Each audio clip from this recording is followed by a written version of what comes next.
तमिलनाडु में इन दिनों 8 से 12 घंटे तक बिजली कटौती हो रही है। ये भारत का प्रमुख औद्योगिक राज्य है। जीडीपी के हिसाब से देखें तो महाराष्ट्र के बाद दूसरे स्थान पर। देश में इस समय ना तो ईंधन की कोई कमी है, ना विद्युत उत्पादन क्षमता में कोई गिरावट आई है। फिर इस बिजली कटौती का कारण क्या है? विद्युत संकट के लिए तमिलनाडु सरकार केंद्र सरकार को दोषी ठहरा रही है। वैसे भी ये सबसे आसान उपाय होता है। विपक्षी पार्टियों की सरकार वाले राज्य जब भी किसी संकट में होते हैं तो उसके लिए केंद्र सरकार को ही दोषी ठहराते हैं।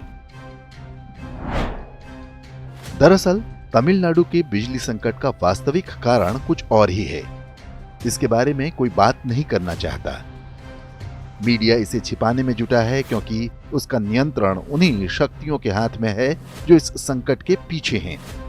ये वो कारण है जिस पर अमल पिछले कई वर्ष से चल रहा है। इसके बारे में हम आपको आगे बताएंगे। पहले तमिलनाडु के तूतीकोरिन में बनी इस फैक्ट्री को देखिए। ये वेदांता कंपनी का भारत का सबसे बड़ा कॉपर अर्थात तांबा उत्पादन केंद्र है, लेकिन ये आज बंद पड़ा हुआ है।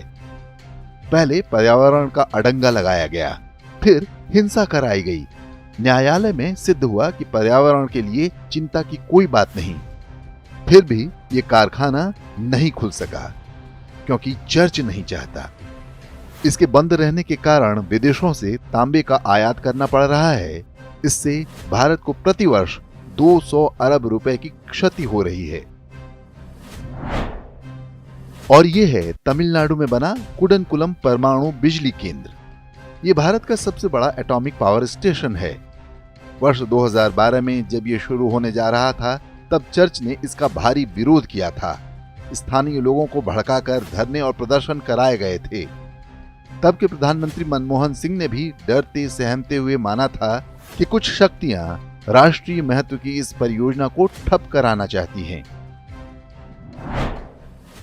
ये खेल केवल तमिलनाडु में नहीं चल रहा।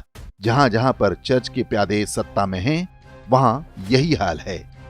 जहां अभी ये सामने दिखाई नहीं दे रहे, वहां भी तैयारी चल रही है और उचित अवसर की प्रतीक्षा है।